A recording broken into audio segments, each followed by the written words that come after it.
Good evening students. तो मैं आपको बता रहा हूँ पीजीबीपी के बारे में, एक क्लैरिफिकेशन टाइप का प्रोविजन, ये बड़ी आपकी हेल्प करेगा।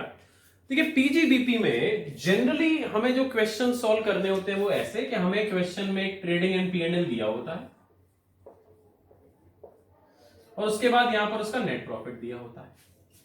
तो व्हाट वी डू, हम इस नेट प्रॉफिट को ले लेते हैं और इसमें ध्यान से सुनिए करते क्या है, ऐसी इनकम जो बिजनेस हेड की नहीं है उन इनकम्स को यहां से करते हैं माइनस, उनका इंपैक्ट हटाते हैं। तो ऐसी इनकम जो क्रेडिट साइड में लिख दी है लेकिन बिजनेस हेड की नहीं है उन्हें हटाते हैं नेट प्रॉफिट में से। तो उसके लिए इनकम को क्या कर देते हैं, माइनस, रिड्यूस कर देते हैं। और ऐसे एक्सपेंसेस जो बिजनेस हेड में अलाउड नहीं है, डिसअलाउड है, तो हम कौन सी इनकम को हटाते हैं, जो डिसअलाउड इनकम है, और कौन से एक्सपेंसेस को जोड़ देते हैं, जो डिसअलाउड एक्सपेंसेस है। यही तो करते हैं। और ऐसे करके जो हमारा प्रॉफिट आता है वो हमारा आंसर माना जाता है इनकम टैक्स का। तो सोचिए, अगर मैंने अकाउंट्स वाले नेट प्रॉफिट में से, ध्यान से सुनना, अकाउंट्स वाले नेट प्रॉफिट में से डिसअलाउड इनकम हटा दी और डिसअलाउड खर्चे हटा दिए, मतलब जो बिजनेस की इनकम नहीं थी वो हटा दिए और जिन्हें बिजनेस में इनकम टैक्स एक्सपेंस नहीं मानता वो हटा दिए, तो जो प्रॉफिट बचा टेक्निकली वो क्या बचा, अलाउड इनकम और अलाउड एक्सपेंस, यही तो बचा। समझ रहे हो ना, कि अगर इस प्रॉफिट में से डिसअलाउड आइटम मैंने हटा दिए, जैसे किसी चीज में से अगर चावल और कंकड़ स्टोन्स हैं, उसमें से स्टोन्स हटा दिए तो क्या बचे, चावल बचे। या ये कह सकते हैं कंकड़ हटा दिए हमने, या ये भी तो कह सकते हैं ना कि बचे क्या हमारे पास, सिर्फ राइस। बिल्कुल सही, वैसी बात, समझ गए तुम लोग। तो जब हम पीजीबीपी में ट्रेडिंग एंड पीएनएल का क्वेश्चन सॉल्व करते हैं तो हम प्रॉफिट में से जो डिसअलाउड इनकम है वो हटा देते हैं, उनका इफेक्ट, और जो डिसअलाउड खर्चे हैं उनका इफेक्ट हटा देते हैं। तो टेक्निकली जो बचता है वो क्या बचता है, एज पर इनकम टैक्स जो इनकम बिजनेस की मानी जानी चाहिए वो, और एक्सपेंस। तो ये नेट प्रॉफिट यही तो शो करता है, allowed income allowed expense. Cool. अब एक दूसरे तरह के क्वेश्चन भी फ्रेम होते हैं, that is called receipt and payments, PGBP head. अब ट्रेडिंग एंड पीएनएल वो बनाता है जो अकाउंट्स रखता है मर्केंटाइल बेस पर। ये तो आप समझते हैं अकाउंटिंग का सिंपल सा रूल है कि अगर आपकी अकाउंटिंग मर्केंटाइल बेस है, एक्रूअल बेस है, तो हम क्या बनाते हैं, trading and PNL. Generally businessman यही बनाते हैं। लेकिन वो जिनका अकाउंटिंग सिस्टम कैश सिस्टम है वो क्या बनाता है, रिसिप्ट एंड पेमेंट। ठीक है, जनरली ऐसा नहीं कि बिजनेसमैन ये नहीं बनाते। जैसे स्कूल कॉलेज क्या होते हैं, बिजनेस, लेकिन उनकी अकाउंटिंग कैसी होती है, रिसिप्ट बेस। वो लोग यही बनाते हैं, कैश सिस्टम। डॉक्टर्स क्या बनाते हैं, कैश सिस्टम। सीएसीएस क्या बनाता है, कैश सिस्टम। तो जनरली जो ट्रेडिंग करते हैं गुड्स वगैरह में वो मर्केंटाइल, बट ऐसा कोई यूनिवर्सल रूल नहीं है। तो अगर आप मर्केंटाइल सिस्टम, मैं भी जो कह रहा हूं मैं ये नहीं बता रहा कौन क्या बनाता है, मैं बता रहा हूं कि अगर आप मर्केंटाइल बेस पर अकाउंटिंग करेंगे तो आप क्या बनाते हैं, ट्रेडिंग एंड पीएनएल। अब कौन मर्केंटाइल पे करना चाहता है वो उसके पे डिपेंड करता है, नेचर ऑफ बिजनेस पर। और जो कैश सिस्टम में अकाउंटिंग करता है वो क्या बनाता है, रिसिप्ट एंड पेमेंट। तो एग्जाम में इसका भी क्वेश्चन आ सकता है और इसका भी आ सकता है। इसकी तो बात हम कर चुके, क्वेश्चन भी सॉल्व कर चुके। इसके क्वेश्चन नहीं कराए थे बिकॉज पहले हम चाहते थे इसके हो जाएं तब इस पर आए। नाउ रिसिप्ट एंड पेमेंट कहानी क्या है, रिसिप्ट एंड पेमेंट में आपको एक साइड क्या दी जाएगी, रिसिप्ट, और एक साइड क्या दिए जाते हैं, पेमेंट। अब अगर आप ध्यान से सोचो, और अगर मैं आपसे पूछूं कि भाई ये बता दो कि रिसिप्ट एंड पेमेंट और ट्रेडिंग एंड पीएनएल में क्या अंतर है नेचर में, तो एक नेचर में तो मैंने आपको अंतर बता ही दिया कि भाई वो कैश सिस्टम है और वो है हमारा मर्केंटाइल सिस्टम। ये बात तो आप समझ गए। लेकिन इसके अलावा भी और डिफरेंस हैं, उन्हें 2-3 डिफरेंस को पता होना जरूरी है, बिकॉज उसके बिना आप ये लॉजिक नहीं समझ पाएंगे टेक्निकली कि रिसिप्ट एंड पेमेंट में जो मैं आपको सिखाने वाला हूं उसको उस तरह से सिखाने का लॉजिक क्या है। उसका लॉजिक क्या है बच्चों, देखो, रिसिप्ट एंड पेमेंट में हम कैश से रिलेटेड सारे आइटम लिखते हैं which is related to cash, मतलब जहां पैसा एक्चुअल कैश कह लो, बैंक कह लो, एक ही बात। अब ये साइड हुई रिसिप्ट और ये हुई पेमेंट। तो रिसिट एंड पेमेंट में हम कैसे बनाते हैं, बैलेंस ब्रॉट फॉरवर्ड, फिर रिसिट साइड में रिसिट लिख दी और पेमेंट साइड में सारे के सारे हमने पेमेंट्स लिख दिए और फिर आ गया बैलेंस कैरी फॉरवर्ड। टेक्निकली एक तरह का कैश लेजर की तरह काम होता है एक तरह से समझाने के लिए। तो जो भी मॉनेटरी एंट्री हुई है इनकम्स की वो रिसिट में आ जाती है, जो पैसा आया है बिजनेस में वो रिसिट में आता है, जो गया है वो जाता है पेमेंट में और बैलेंस डिनोट करता है बैलेंस कैरी फॉरवर्ड जो अगले साल बन जाता है ब्रॉट फॉरवर्ड। अब एग्जामिनर आपको किसी अगर कैश अकाउंटिंग सिस्टम का पीजीवीपी का क्वेश्चन दे तो क्या बना के देगा, receipt and payment account. Now problem arise, हम ट्रेडिंग एंड पी&एल में क्या करते हैं, ये जो नेट प्रॉफिट है ये वाला इसको उठाकर प्लस माइनस करते हैं।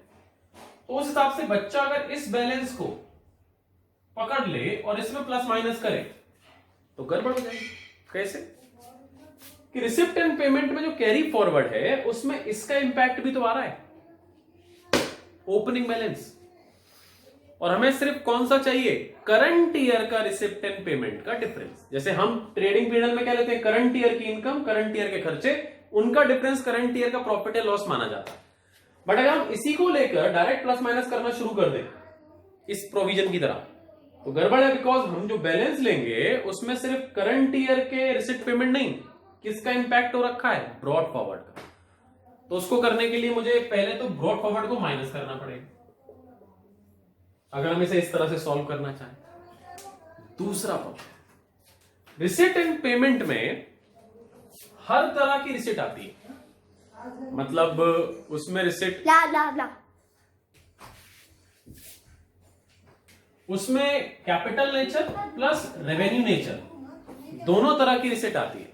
मतलब अगर आपने लोन लिया है तो वो भी यहां दिखाई देगा, लोन लिया है तो यहां नहीं आता पीएनएल में, पीएनएल में सिर्फ आते हैं रेवेन्यू आइटम, उसके कैपिटल आइटम्स के लिए बनती है बैलेंस शीट, ठीक है। लेकिन रिसिट एंड पेमेंट की रिसिट साइड में हर तरह की रिसिट आती है, लोन लिया वो भी यहां पर आ जाएगा। अगर आपने कोई भी तरह का पेमेंट रिसीव करा है वेदर रेवेन्यू और कैपिटल, वो सब किसका पार्ट बन जाएगा, रिसिट का। सेम पेमेंट में हर तरह का पेमेंट आता है, जैसे एसेट अगर खरीदी है पैसे देकर तो भी वो यहां आ जाएगी, परचेज ऑफ एसेट, और सैलरी पेमेंट करिए तो वो भी यहां आ जाएगी। तो रिसिप्ट एंड पेमेंट में एक प्रॉब्लम क्या है कि रिसिप्ट साइड में all capital expenditure plus revenue का इंपैक्ट होता है, एंड जो पेमेंट साइड है उसमें कैपिटल एक्सपेंस रेवेन्यू एक्सपेंस दोनों ही आते हैं। इसमें भी कैपिटल रेवेन्यू रिसिट आती है, इसमें कैपिटल रेवेन्यू एक्सपेंस आते हैं।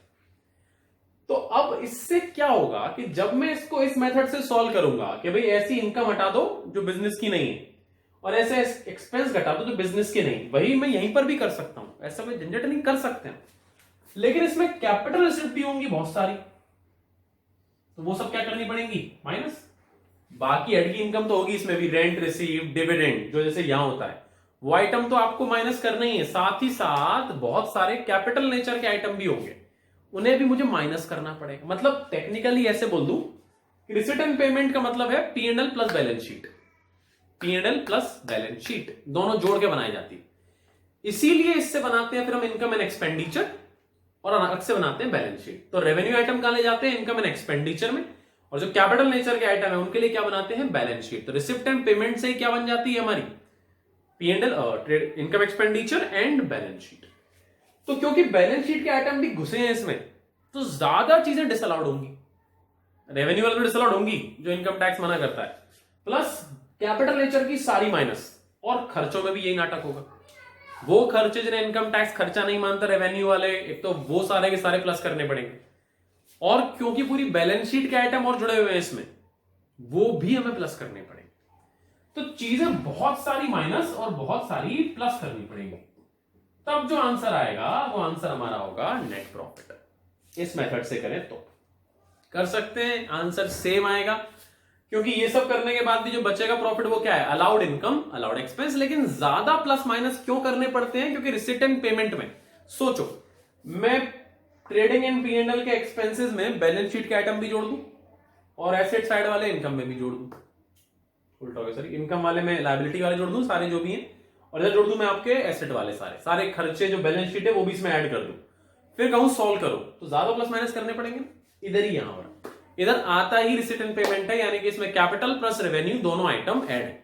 तो हमें ज्यादा आइटम मतलब 15-20 पॉइंट हमें टोटल प्लस माइनस करने पड़ जाएंगे, जो नॉर्मल केस में 7-8 पॉइंट्स में प्रोविजन सॉल्व हो जाता। तो हम ऐसा कर सकते हैं, मना नहीं कर रहा मैं आपसे, आप ऐसे चाहें तो भी ये क्वेश्चन सॉल्व हो सकता है, आंसर आएगा। लेकिन इस तरह के क्वेश्चन में फिर जितने ज्यादा प्लस माइनस करोगे उतनी मिस्टेक होने के चांसेस क्या होंगे बच्चों, बढ़ जाएंगे। प्रोबेबिलिटी है कि आपका मिस्टेक के चांसेस क्या होते हैं और बढ़ जाते हैं, ज्यादा चांसेस है कि आपसे गलतियां, ज्यादा कैलकुलेशन प्रोबेबिलिटी गलती होगी ज्यादा। तो जब रिसिट एंड पेमेंट का क्वेश्चन आता है एग्जाम में, तो उसको सॉल्व करने के लिए फिर हम ये वाला मेथड नहीं लगाते कि ब्रॉड फॉरवर्ड में कैरी फॉरवर्ड में माइनस करो फिर और माइनस करो, वो बहुत लेंथी सॉल्यूशन बनता है, it takes lot of time. तो उसके लिए एक नया तरीका है कि हम क्यों ना एक काम करें, हम नया बनाते हैं इनकम एंड एक्सपेंडिचर। हम क्यों उसके कैरी फॉरवर्ड ब्रेड फॉरवर्ड में प्लस माइनस करने की मेहनत करें, क्यों ना एक काम करें, हम एक नया इनकम एंड एक्सपेंडिचर बना लेते हैं। मतलब ये जो नेट प्रॉफिट निकालता है वो क्या बताता है, अलाउड इनकम अलाउड एक्सपेंस। तो वो चीजें माइनस करने या प्लस करने से बेटर हम इस रिसिप्ट एंड पेमेंट में से क्या करें, जो जो रिसिप्ट में रेवेन्यू नेचर के आइटम है वो तो रेवेन्यू नेचर के जो बिजनेस से रिलेटेड है, जो बिजनेस में इनकम मानी जाती है, उन्हीं को उठा के इनकम में लिख लो। मतलब प्लस माइनस ना कर कर एक नया तरह से P&L ड्रॉ कर लो, इनकम एंड एक्सपेंडिचर। सिर्फ वही इनकम लो जो बिजनेस की इनकम मानी जाती है, रेवेन्यू नेचर की। तो कुछ माइनस का झंझट ही नहीं, सिर्फ सेल आ जाएगी, रिसिट आ जाएगी, फीस आ जाएगी। और सिर्फ वही एक्सपेंस लो जो रेवेन्यू नेचर के एज पर इनकम टैक्स बिजनेस में अलाउड माने जाते। तो अब क्या करो, अलाउड इनकम ले लो और सिर्फ अलाउड एक्सपेंस ले लो, और जो आंसर आएगा वही हमारा आंसर हो जाएगा। अंडरस्टैंड?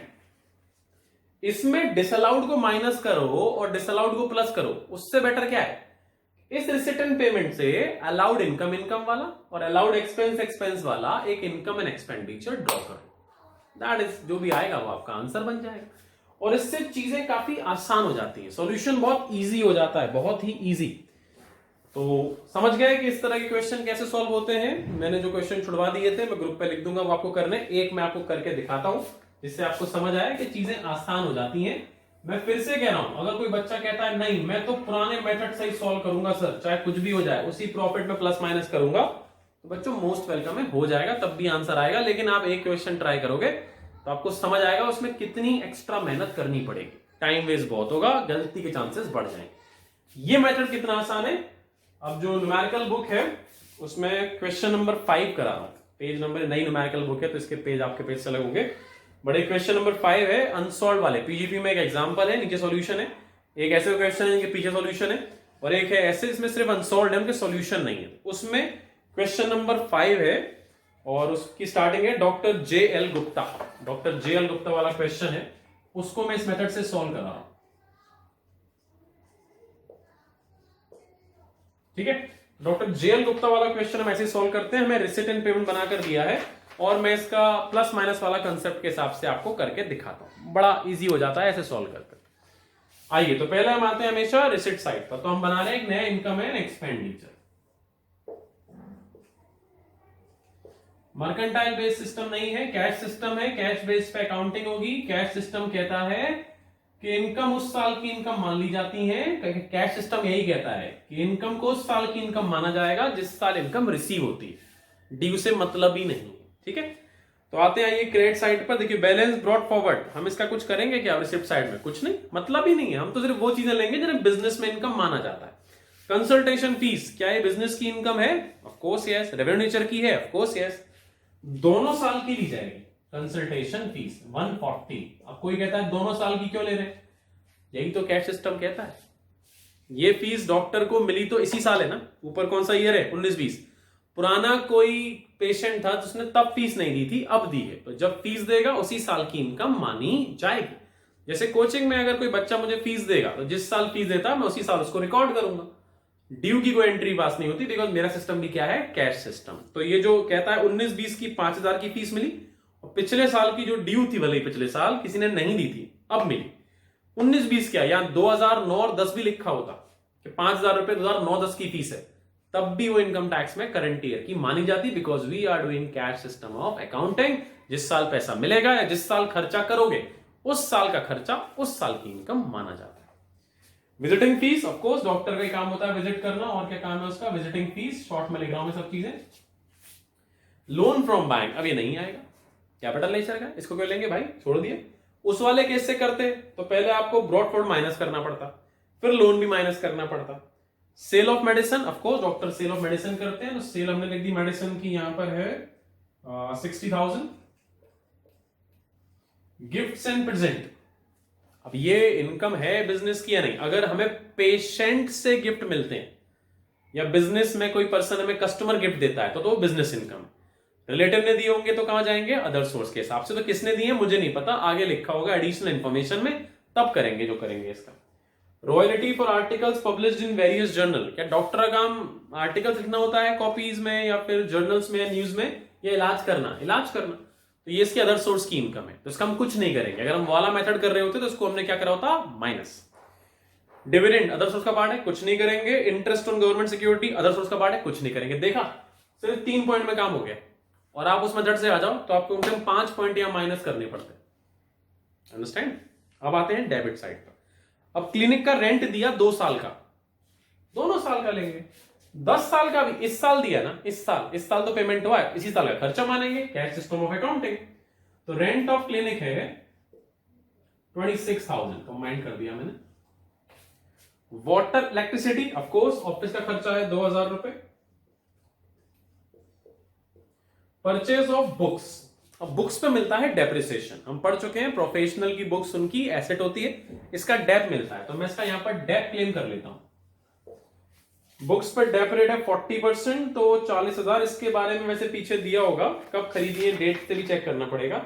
बुक्स में देखिए लिख कर दिया है इंफॉर्मेशन में कि बुक्स में 25,000 खरीदी गई थी 15 मई को, जो एनुअल पब्लिकेशन वाली थी, और बैलेंस खरीदी गई है फरवरी में, जो अदर देन एनुअल पब्लिकेशन।